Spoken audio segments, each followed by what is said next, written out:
quando se trata de ilustres palestrantes, dizemos que dispensa a apresentação. De fato, o professor César Roberto Bittencourt dispensa a apresentação. O professor César Roberto tem um elenco, pelo menos 16 grandes obras produzidas e boa parte delas, inclusive, esgotadas. Em atuais, só para citar, temos os juizados especiais criminais federais, as novas penas alternativas, a grande tese de doutorado dele, a falência da pena de prisão, a teoria geral de delito bilíngue, escrito com o professor Noel Conde, e, obviamente, o seu já clássico Tratado de Direito Penal, pela editora Saraiva, prestigiosa Saraiva, obra, de fato, imprescindível na literatura penal.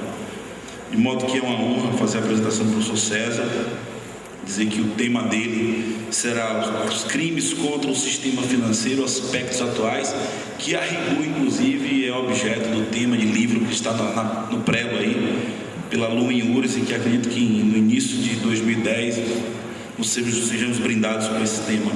Então, antes de passar a palavra para o professor César Roberto Bittencourt.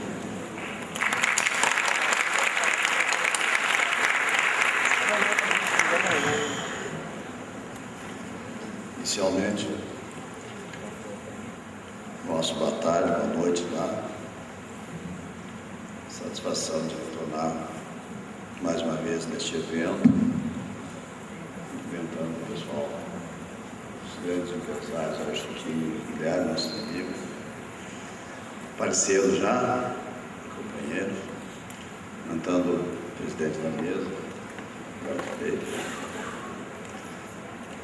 especialmente o professor Gostor, pela excelente exposição, jovem, talentoso, processualista. Cumprimentar os professores que nos antecederam, professores presentes, a família chegando, a filha nascendo, ensinaram as homenagens. Agradecer sempre a lembrança do nosso nome, convite, de modo particular aos estudantes, às estudantes. É sempre muito bom ter a oportunidade de vir a Salvador, especialmente neste evento, reencontrar a todos. E é sempre uma alegria rever os amigos, reencontrar os estudantes e poder participar, aprender alguma coisa e, quem sabe, dizer algumas poucas palavras, quem sabe repetidas. Os cumprimentos à nossa editora Saraiva, presente, os representantes, responsável pela distribuição aos professores, nossos parceiros, sem os quais não atingiríamos esse nível de divulgação. Nosso agradecimento em geral. É muito bom estar em Salvador. É uma pena que só vocês vivem aqui, a gente chega e logo tem que ir embora. Falar alguma coisa sobre os crimes financeiros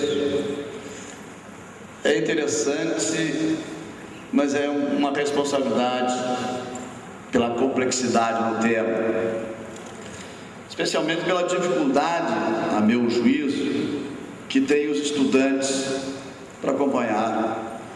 Não estão ainda, quem sabe, a maioria preparados para esse tipo de temática. Por vezes, a gente corre o risco de reduzir a apreensão para aquele pessoal mais adiantado. Vamos procurar falar o mais simples possível, uma linguagem acessível. Vamos fazer uma apanhada. Na verdade, que é importante se preocupar com essa criminalidade moderna, particularmente no chamado crimes do Galeão Branco, especificamente esses da Lei 74/92, que é direcionado ao empresariado. Para aqueles que pretendem aprofundar os estudos, eu acho que essa criminalidade chamada nova criminalidade, criminalidade moderna, criminalidade do Galeão Branco, criminalidade empresarial, macro criminalidade, enfim, N adjetivos, constitui um nicho importante para a especialização, para o aprofundamento e, por que não, para o exercício de uma advocacia profícua, que, aliás, é o lugar para o advogado progredir. É um espaço importante. Mas falar de crimes contra o sistema financeiro nacional é extremamente abrangente para se dedicar alguns minutos a eles. Na realidade, nós temos 23, 24 infrações penais, e cada uma delas, por certo, mereceria por si uma exposição. Nós temos os crimes gravíssimos, nós temos a demonstração do desequilíbrio, do excesso, do exagero, da inconsequência do legislador brasileiro. Uma lei de 86, por certo, outros representantes do povo também tinham mais ou menos essa visão equivocada, imaginando que com excesso de pena se combate com eficácia qualquer tipo de criminalidade. Nos idos da década de 80, Manuel Pedro Pimentel já fazia duríssimas críticas aos excessos que essa lei trazia. Nós temos infrações cometidas nesse âmbito com penas de até 12 anos de prisão, muito mais grave que a maioria dos crimes do Código Penal. Uma comprovação do exagero. Por exemplo, a chamada gestão fraudulenta, de 3 a 12, gestão temerária, de 3 a 8, absurdamente elevada, sem falar que temos uma imensa dificuldade de caracterizar o que será uma gestão temerária. Lembrando que temerário é uma das palavras, uma das expressões que significam ausência de dolo, a imprudência, o descuido, a atitude arriscada, temerária. Estaria muito mais para crime culposo do que para crime doloso. E, no entanto, nós temos com esta prisão de gestão temerária uma pena de reclusão até 8 anos. Começamos discutindo a dificuldade de caracterizar o próprio tipo de penal, a necessidade da reiteração da prática de atos, de atividade, de comportamentos arriscados que possa identificar a infração penal, que equivocadamente não traz nenhuma exigência de resultado, de consequência, contrariando a legislação passada, que pelo menos exigia que tivesse como consequência a falência, a quebra, o resultado negativo da empresa. E do jeito que está essa lei de 86, 74, 92, com determinadas atitudes ditas temerárias, ainda que a empresa tenha resultado positivo, ainda que ganhe com a atividade, ela estaria caracterizando um crime pela administração mal feita, uns contrassensos, grandes absurdos. A nossa ideia em trabalhar esse sistema foi dar uma pequena contribuição na deficiente bibliografia existente, embora tenha uma certa quantidade, sem exagero, falta qualidade. Não quer dizer que nós tenhamos apresentado esta qualidade. Nós temos a pretensão de trazer uma revisão crítica, uma nova visão das ideias superadas, de visões ultrapassadas, sobre uma temática que nunca foi mais atual do que nunca, mais atual do que hoje. Mas a gente passeou, então desenvolvemos todos esses tipos penais, alguns mais ou menos interessantes. A verdade é que é um tipo de trabalho voltado para uma outra classe social, para a classe empresarial, para alto nível. E não é essa a questão. O grande problema é que o legislador míope enxerga equivocadamente. ao invés de procurar melhorar a situação caótica do sistema penitenciário, prever uma forma diferenciada de punir para as classes inferiores, ele procura equiparar as outras classes sociais, tratando inadequadamente. Mas não é esse o objeto do tempo, seguir nessa análise. Eu acho que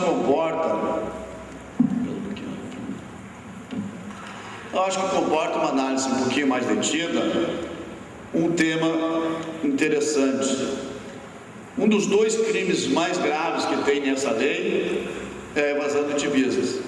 O outro é aquilo que eu estava falando, que é a gestão fraudulenta ou temerária.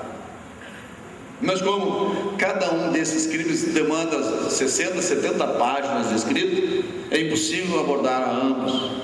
Então vamos fazer uma síntese, pegar a essência da evasão de divisas. Para os estudantes, evasão de divisas significa a remessa de divisas para o exterior.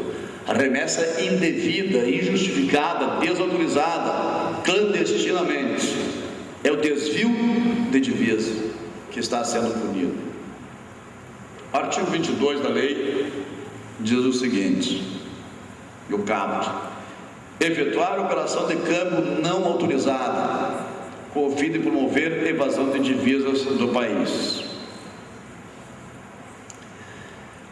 Operação de câmbio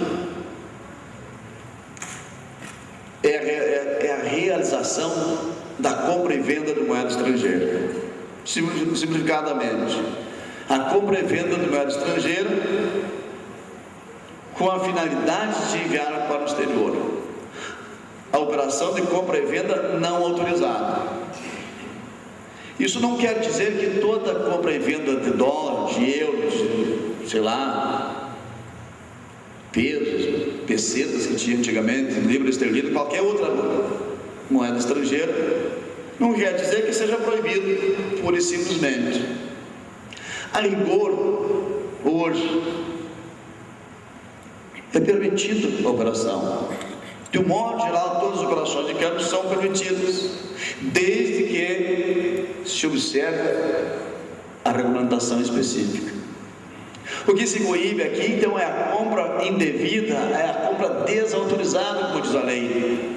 E desautorizada não significa contrário a uma lei, mas contrário ao ordenamento jurídico, que não necessariamente seja lei, pode ser resoluções, portarias, regulamentos do Banco Central, do Conselho Monetário Nacional, enfim, em desconformidade com essas normativas. Então, o indivíduo que compra moeda estrangeira em desconformidade com essa argumentação do Banco Central, com o fim de mandar para o exterior, comete a primeira figura da evasão de divisas.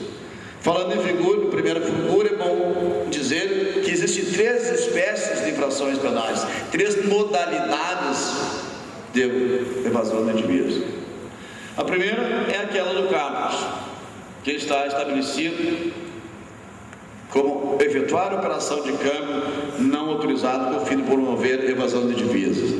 E no parágrafo único tem 2 espécies, 2 modalidades, que é promover a qualquer título a saída de moeda ou divisa para o exterior sem autorização legal. E a terceira é manter depósito no exterior não declarado à repartição federal competente. São distintos, são parecidos, mas são diferentes. Tem conteúdos diferentes, tem um modus operandi diferente, embora tenha a mesma finalidade, que é coibir a evasão de divisa irregularmente. Então, começando com a primeira, então, esta operação de câmbio, evidentemente, só pode ser realizada em instituições bancárias autorizadas a operar nessa área. Se for realizada em instituições bancárias e financeiras que não estejam autorizadas, ela já é irregular. Se ela não obedecer, enfim, a regulamentação está desautorizada. É essa forma de evasão que é proibido. E se usa isto para mandar dinheiro para fora, porque é objeto de caixa 2, porque tem origem clandestina, porque é produto de crime, enfim, porque é uma aquisição irregular de moeda. Mas o tipo penal é um tipo anormal disso. Efetuar a operação de câmbio não autorizada com o fim de promover a evasão de divisa. Ora, com esse com o fim de promover é uma elementar especial, é o especial fim de agir. Mas nós temos uma outra elementar antes disso, que é divisas. O que é divisa? O que pode ser entendido por divisas? Moeda estrangeira é divisa. O nosso dinheiro, a nossa moeda nacional, que não é divisa, pode se transformar como tal, se for remeter para o exterior.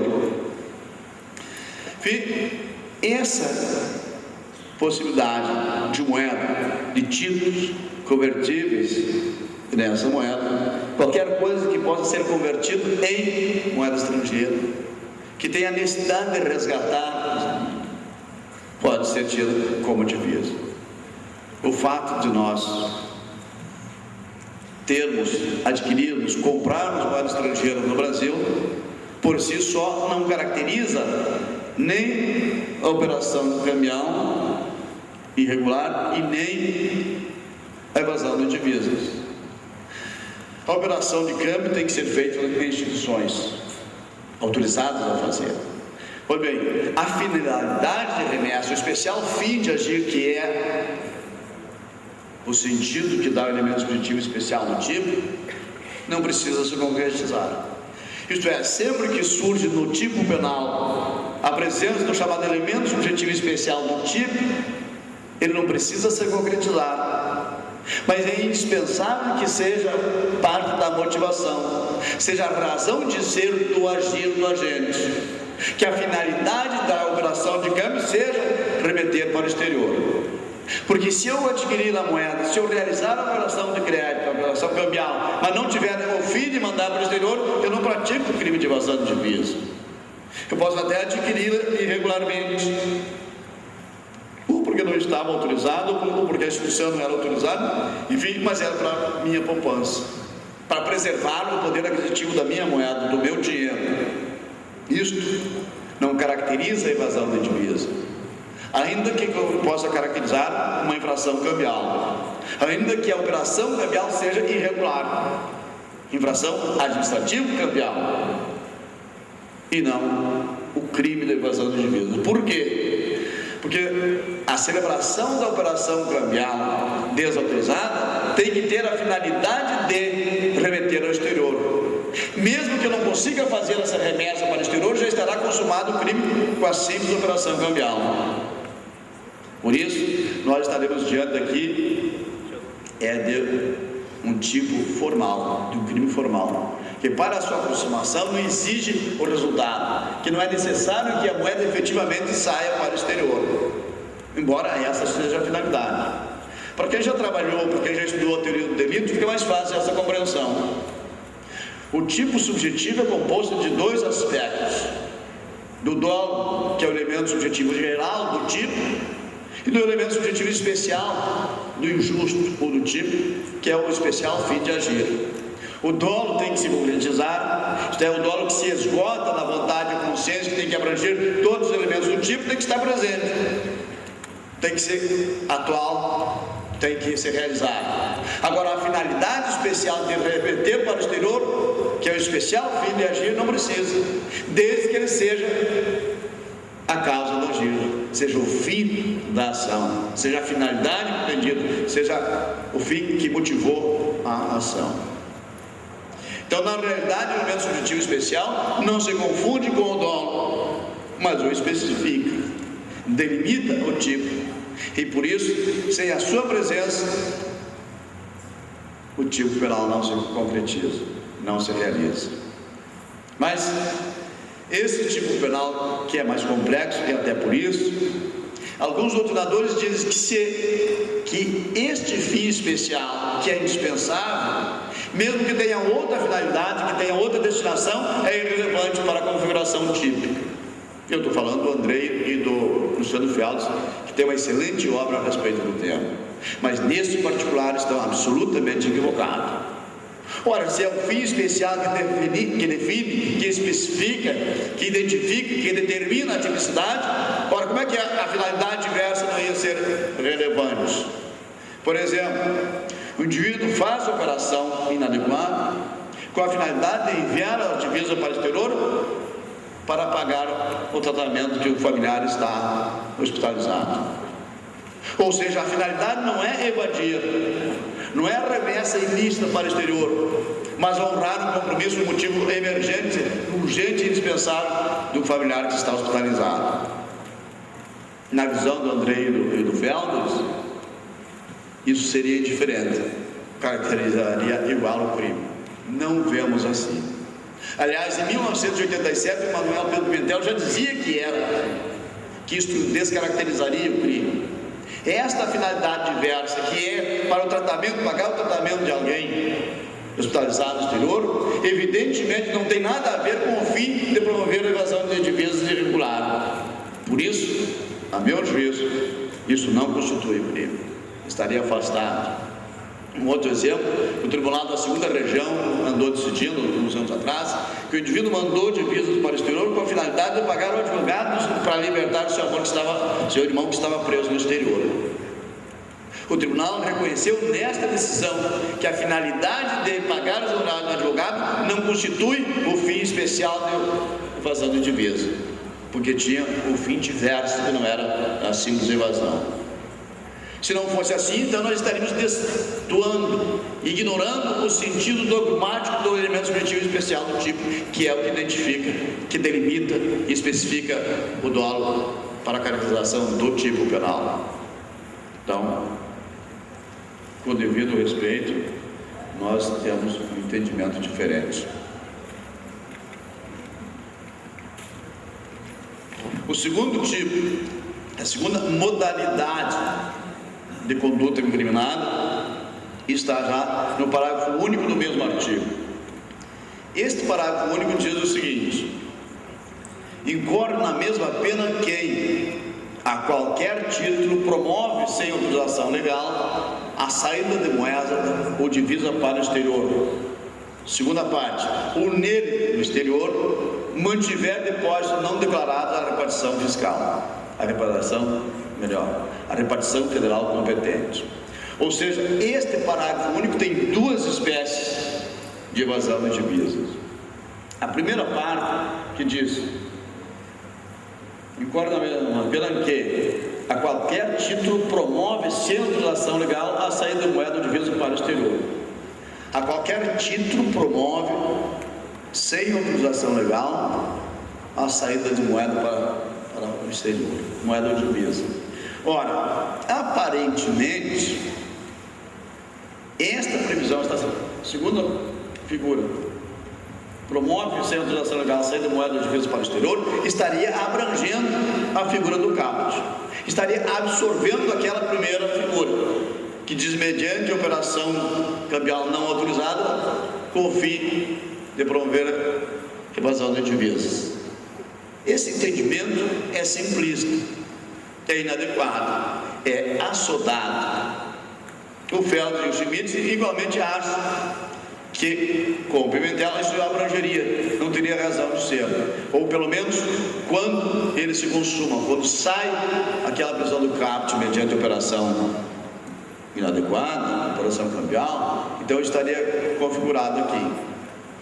Ou seja, nesta hipótese, não concordo com isso, mas nesta hipótese do parágrafo único, promover a qualquer título a evasão de divisas ou de moedas para o exterior, para fora do Brasil, significa que ela, de qualquer modo, por qualquer meio, pode mandar divisas para o exterior irregularmente.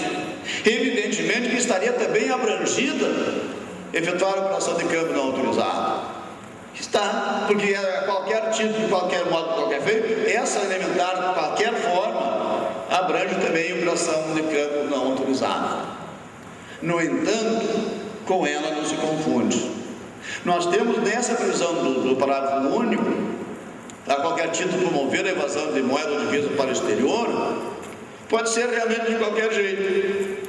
Só que aquela figura do tipo exige um elemento subjetivo especial, com o fim de promover a divisa. E esta figura é específica, ela é especial em relação a esta figura geral do caput. Consequentemente, embora esta geral tenha uma finalidade mais abrangente, eu não posso expressar a especialidade daquela. Pelo princípio da reserva legal, eu tenho que respeitar aquela que está prevista no caput. E não é o fato de haver um resultado que eu posso desqualificar de lado do caput para trazer para o parágrafo único. Eu sei que os estudantes não entenderam isso, mas eu vou passar rapidamente para não me ater aqui, peço desculpa por isso. Na realidade, esta operação a qualquer título que se pode levar, pode ser através de operação de câmbio, pode ser manual, pode ser levado pessoalmente, pode ser mandado por via cabo, pode ser de qualquer meio, de qualquer forma, desde que esses valores, esta divisa, esta moeda, seja disponibilizado no exterior.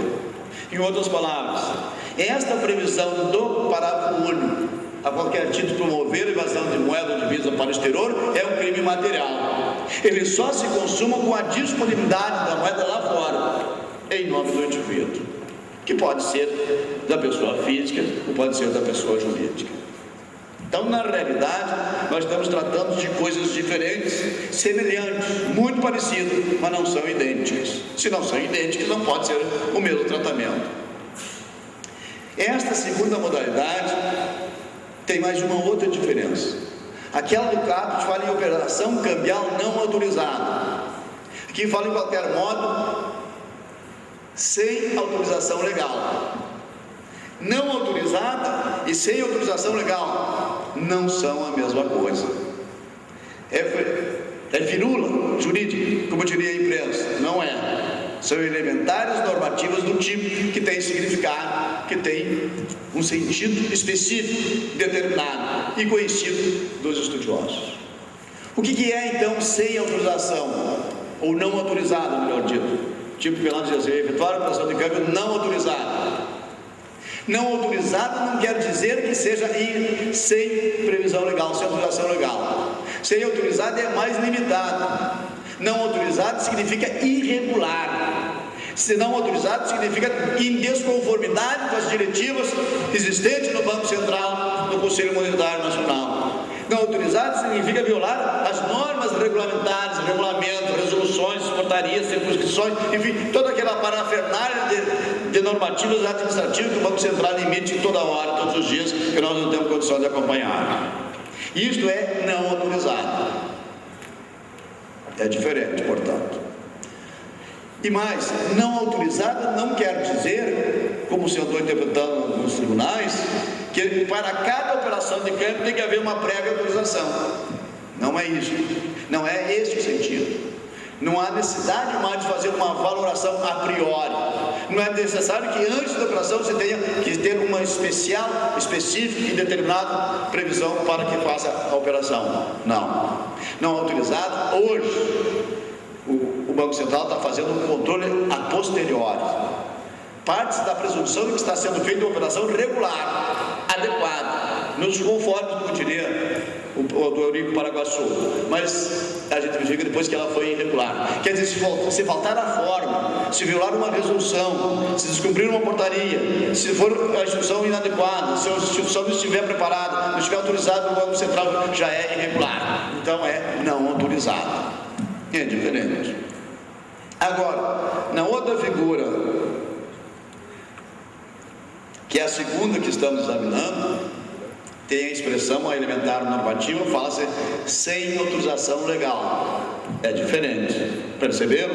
Aqui se fala em autorização legal, lá falava não autorizada. Não diz nem não autorizado legalmente, diz simplesmente não autorizado. Por isso que ela é do âmbito administrativo. Agora, sem autorização legal, que até poderia ser lá também, mas não é. Sem autorização legal é diferente. Isto é, para eu fazer a operação, para eu fazer a remessa, que não exige operação cambial, porque nesta hipótese do parágrafo único não é necessário que seja efetuada através de operação cambial, eu posso fazer de outra forma. Eu estou viajando para Paris agora em dezembro, vou levar meus 10 mil dólares que eu posso levar regularmente para passear, para ver a Torre Eiffel, para passar no Louvre regularmente. Eu posso mandar para alguém regularmente. Eu posso fazer uma ordem de pagamento, um título de crédito para ser resgatado no exterior, desde que eu cumpra as normativas que tem. Qual é a autorização legal? Acontece que nós temos uma lei prevendo que acima de 10 mil, que era dólar, agora passou a ser reais, necessariamente a operação para mandar o dinheiro lá tem que ser através de operação cambial. Então a operação acima de 10 mil dólares, a 10 mil reais agora, tem que ser via operação cambial, isto é, nas instituições financeiras autorizadas. Portanto, abaixo desse valor, eu posso mandar como quiser. Posso mandar pelo correio, posso mandar pelo navio, posso mandar pela minha filha que está indo para lá estudar em Barcelona, eu posso mandar pelo Roberto Freire, vai gastar na viagem, mas posso mandar por ele também, posso fazer qualquer coisa. Abaixo de 10 mil, eu posso usar qualquer meio, porque ela tem autorização legal. Porque a lei 9.069 autoriza que você acima de 10 mil precisa de autorização, precisa obedecer a operação cambial, que só pode ser instituição financeira. Abaixo disso, como quiser, está liberado. Então isso significa dizer, em outras palavras, que se pode praticar este crime de várias maneiras. O dólar cabo, o dólar no turismo, enfim, o dólar no passarinho. Eu posso mandar alguém levar um pouco no correio, posso levar pessoalmente, tentar furar o bloqueio. Claro que se eu tentar passar o raio-x, você vê, não vai passar, mas é uma tentativa. Pois bem, então esta é a modalidade, a segunda modalidade, a segunda espécie prevista na primeira parte do parágrafo único. Mas tem esses elementos normativos, com sem autorização legal, indevidamente, injustamente, são elementos normativos que estão no tipo, mas que se relacionam à ilicitude. São elementos que estão relacionados à infração de dever. São elementos que, a rigor, estão mais direcionados, mais relacionados à antijuridicidade do que com a tipicidade. Mas como eles estão no tipo, se diz então que se trata de elementos sui generis da tipicidade, porque a rigor eles são da antijuridicidade, da ilicitude.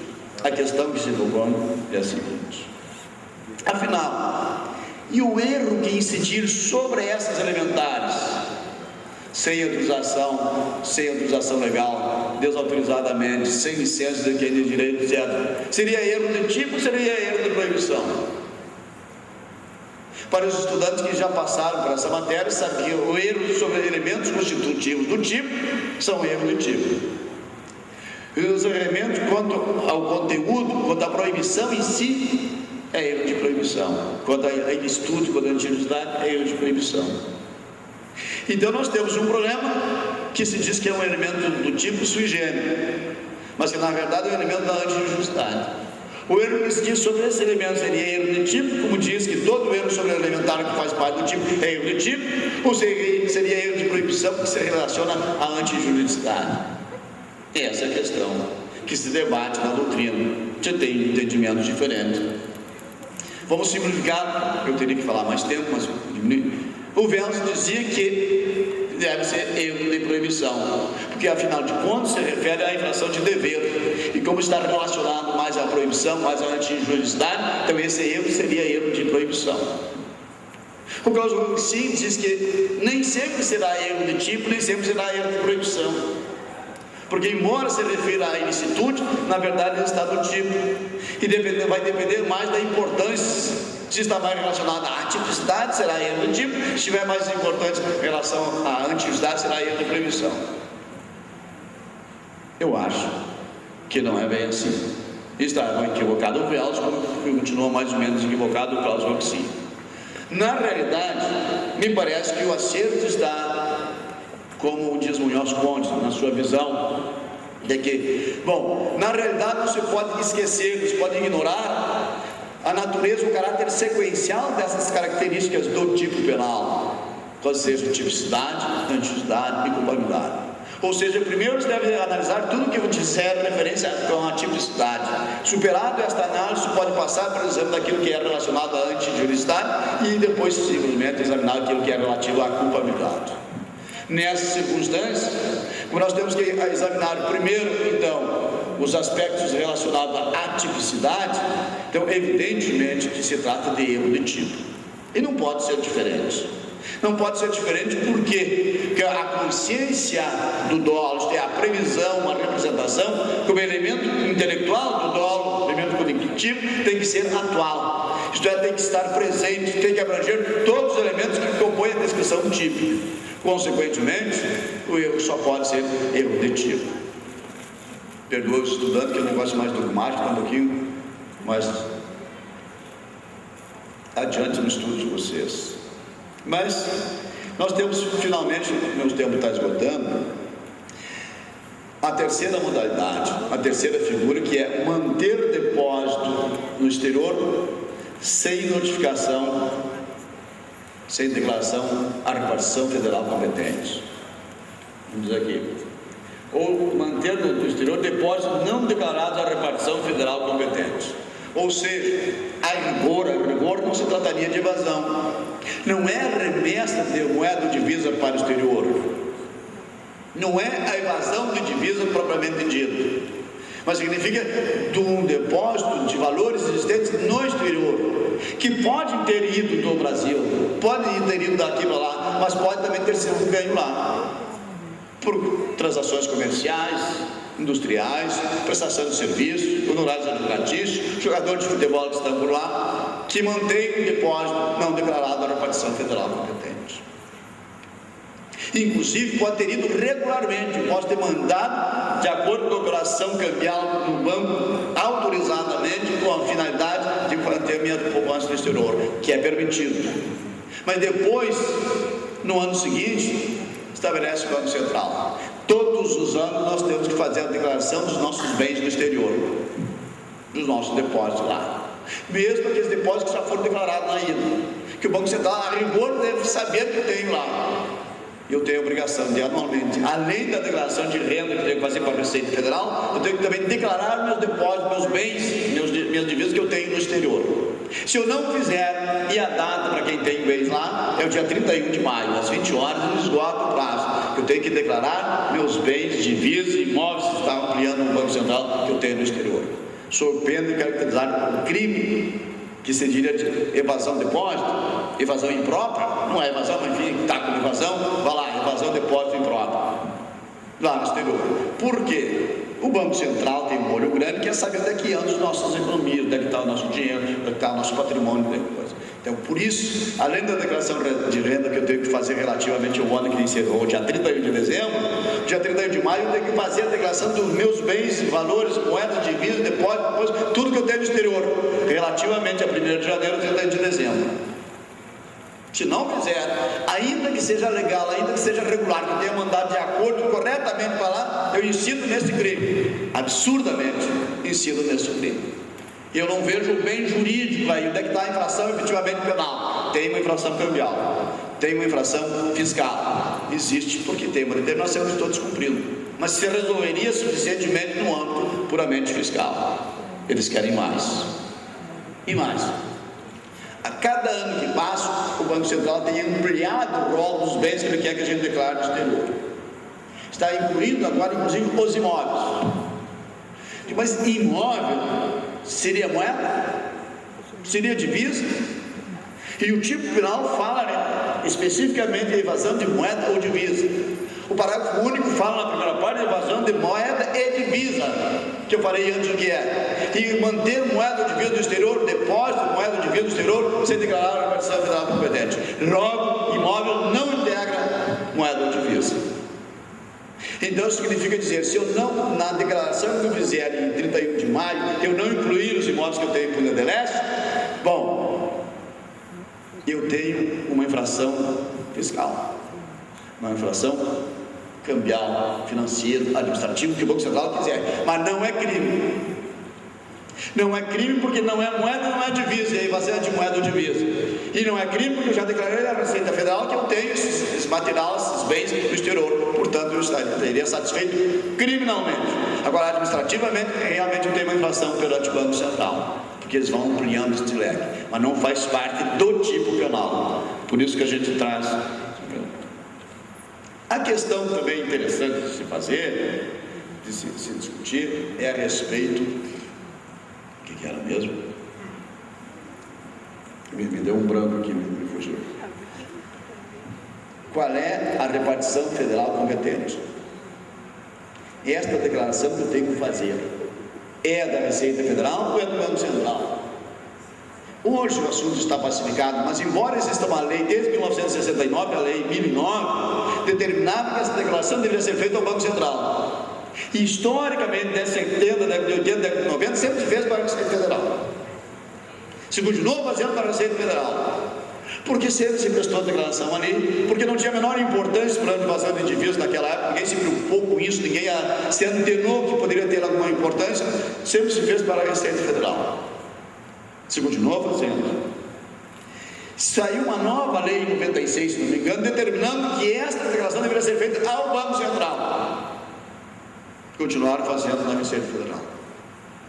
Pois bem, só que agora tem uma circular, lei desse país não vale agora, circular, portaria, regulamento, isso aí vale, do Banco Central, determinando que esta declaração deve ser feita ao Banco Central, na data 3071 de 2001, circular. Pois bem, então, a partir daí, isso tem feito assim, e será assim, deverá ser feito assim, a declaração deve ser feita ao Banco Central. Aliás, está no site do Banco Central, a partir do início de maio, final de abril, já você pode acessar e fazer a sua declaração, constar lá, e só pode fazer até as 20 horas do dia 31, porque depois o site não aceita. Então, a autoridade, a repartição federal competente, embora historicamente tenha sido interpretado como a Receita Federal, equivocadamente, agora está muito claro, só pode ser ao Banco Central, e se faz via internet no site específico. O Banco Central já tem um formuláriozinho prontinho, lá tem 3 partes que a gente tem que preencher. Isso é. E para concluir, e pedindo desculpa, a competência. Tudo bem. Claro, está na lei que os crimes contra o sistema financeiro nacional é da competência da Justiça Federal. Estou preocupado e perguntando o juízo, o foro competente para julgar isso. Acho que temos 3 hipóteses. Naquela espécie lá do cabo que tinha efetuar operação de câmbio não autorizado, envolvido e promover invasão de divisas do país, é o local da infração. É onde está estabelecido a instituição financeira que você fez a operação irregular. Nesse local, a circunscrição federal que tiver o território ali é a competente, o juiz competente. Nós temos a segunda hipótese, a primeira parte do parágrafo único, que de qualquer modo promove a qualquer título sem autorização legal evasão de moeda ou divisa para fora do exterior. Esta segunda modalidade, que não exige operação cambial, pode ter N forma de fazer. O mais comum é o dólar cá. De repente o Roberto Freire faz um depósito, um remédio para mim lá uns 100 mil dólares, o Arceto manda para o exterior, manda para Porto Alegre, pega para Brasília, depois o meu outro assistente no Rio de Janeiro, e ele faz de lá, vai para Nova York o dinheiro do Freire. Qual é o foro competente? A nossa ideia, na nossa avaliação, foro competente para essas hipóteses será a última escala, da onde saiu para o exterior. Então não será Salvador, não será Porto Alegre, será Brasília, será Rio de Janeiro, onde teria tido o último contato. Mas nós temos, por fim, encerrando, a terceira modalidade, que é a manutenção de depósito no exterior sem declarar a repartição federal competente. Onde seria o juízo competente?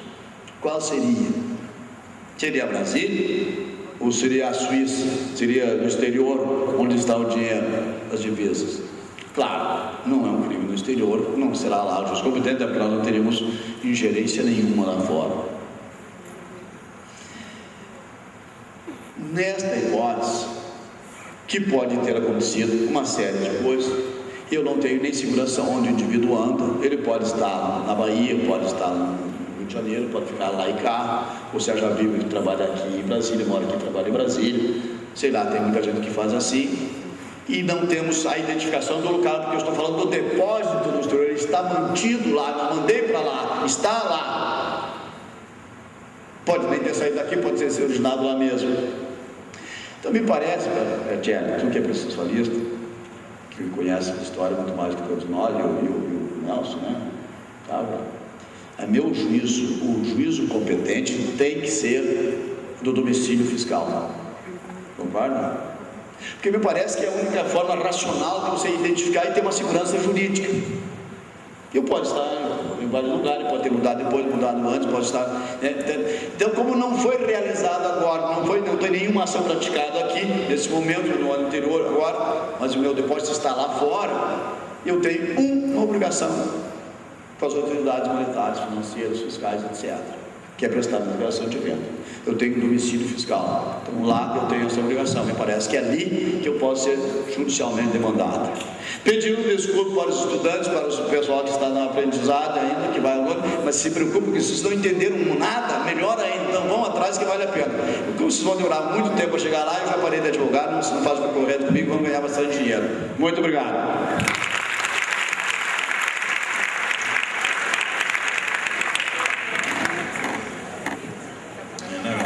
Assim, a gente felicita a sua intervenção, tendo em vista a sistematicidade do direito penal econômico, o normativismo dos tipos, tantos tipos anormais que prestam face à taxatividade, à não taxatividade, tanta imprecisão conceitual e imputação, e o senhor consegue tanta simplicidade nos dar essa aula de crimes contra o sistema financeiro. Parabenizo o professor pela intervenção.